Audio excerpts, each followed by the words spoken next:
आज हमने appendicular skeleton को पढ़ना है कि अपेंडिकुलर स्केलेटन होता क्या है।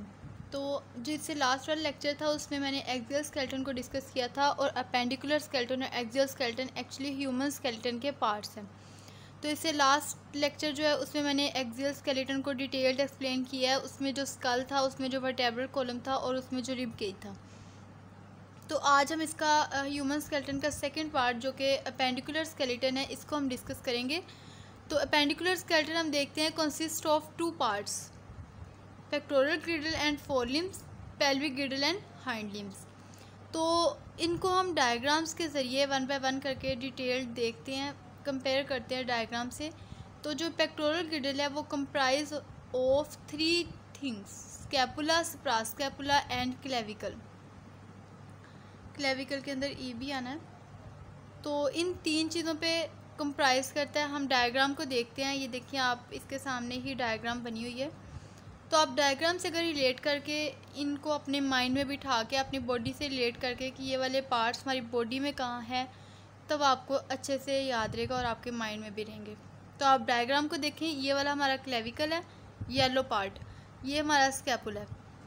और जो क्लेविकल है ये मिलाता है स्कैपुला को स्टर्नम बोन के साथ।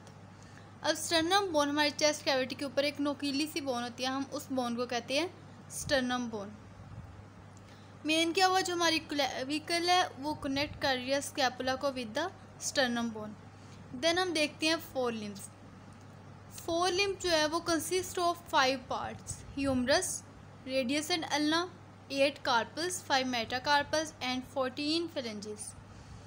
अब अपनी आर्म को देखें और उससे रिलेट करके पढ़ें। आप देखें कि यहाँ पे एक पूरा ह्यूमन बीइंग बनाया हुआ है।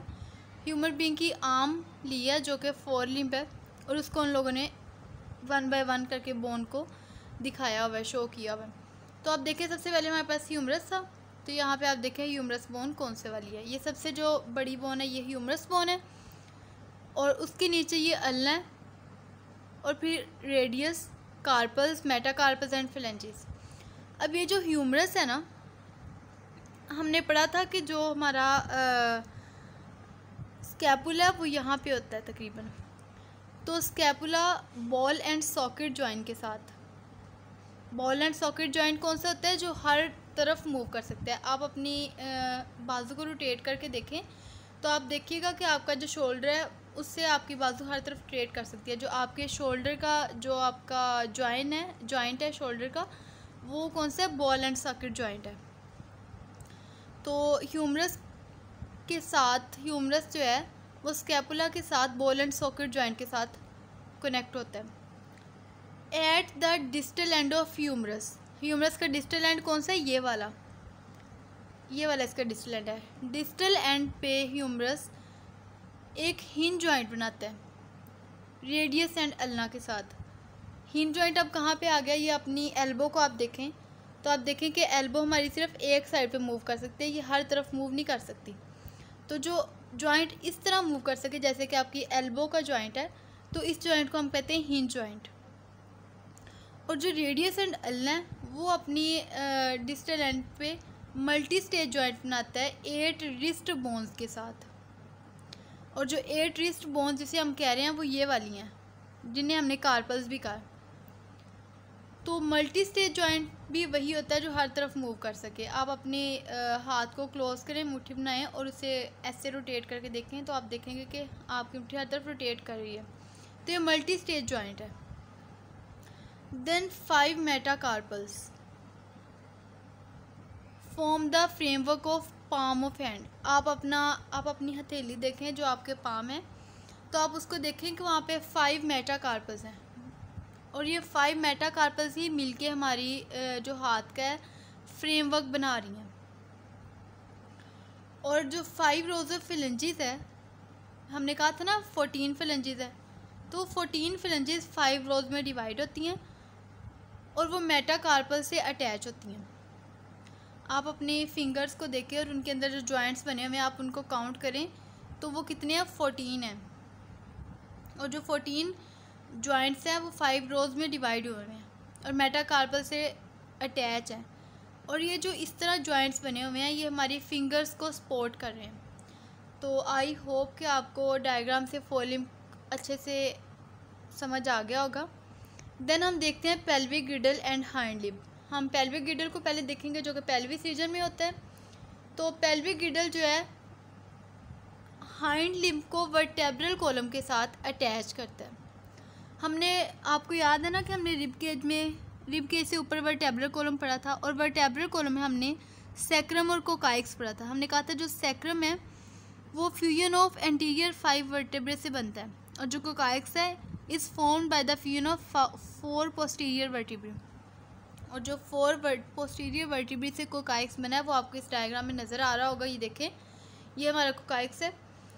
तो इस चीज़ को वो पेल्विक ग्रिडल को हाइंड लिम्ब के साथ इस तरह से अटैच कर रहे हैं। तो हम मेन पॉइंट की तरफ आ जाते हैं। जो हमारा पेल्विक ग्रिडल है वो कंसिस्ट होता है 2 कोक्सियल बोन्स पे।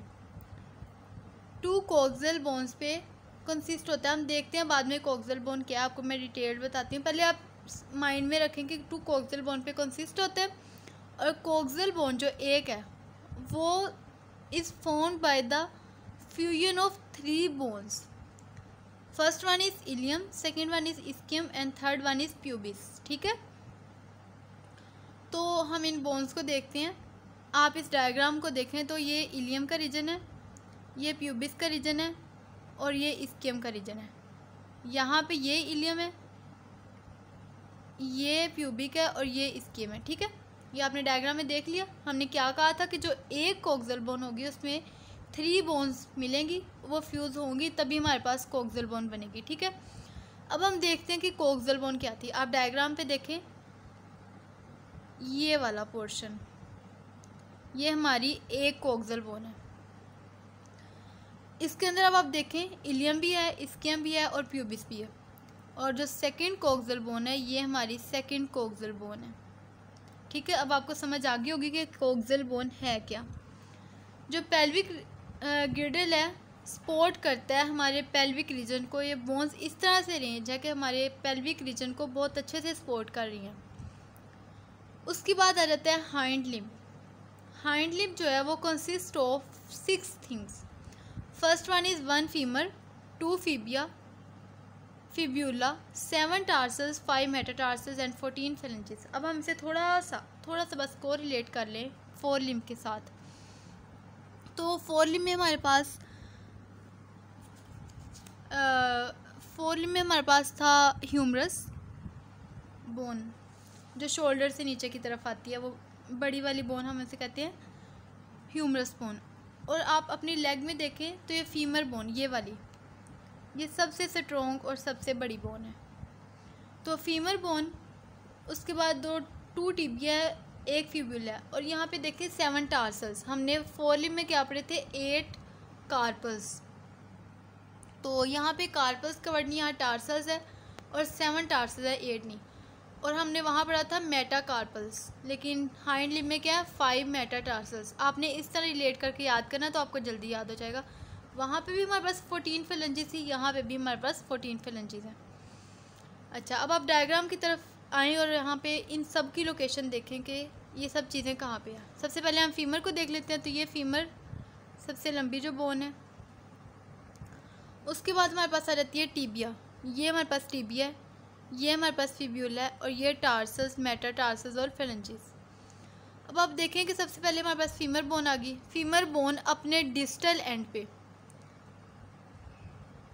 एक जॉइंट बना रही है, उसके नीचे वाली जो बोन है वो टीबिया है, उसके नीचे वाली फिब्यूला है, और उसके बाद टार्सल्स हैं, 7 टार्सल्स। देन हमारे पास 5 मेटाटार्सल्स हैं। आप अपने जो आपका फुट है आप उसे देखें, अगर गौर करें तो फिंगर्स से पहले का जो रीजन है उसमें 5 मेटाटार्सल्स है। एक्चुअली वो 5 बड़ी बोन्स हैं जिनके बाद फिंगर्स आती हैं। और ये मतलब जैसे हमारी पाम थी ना, तो पाम में हमने 5 मेटाकार्पल्स देखे थे। इसी तरह अब अपने पाँव को देखें तो 5 हमारे पास मेटाटार्सल्स हैं, और उसके बाद जो हमारी फिंगर्स हैं वो 5 रोज़ में डिवाइड है,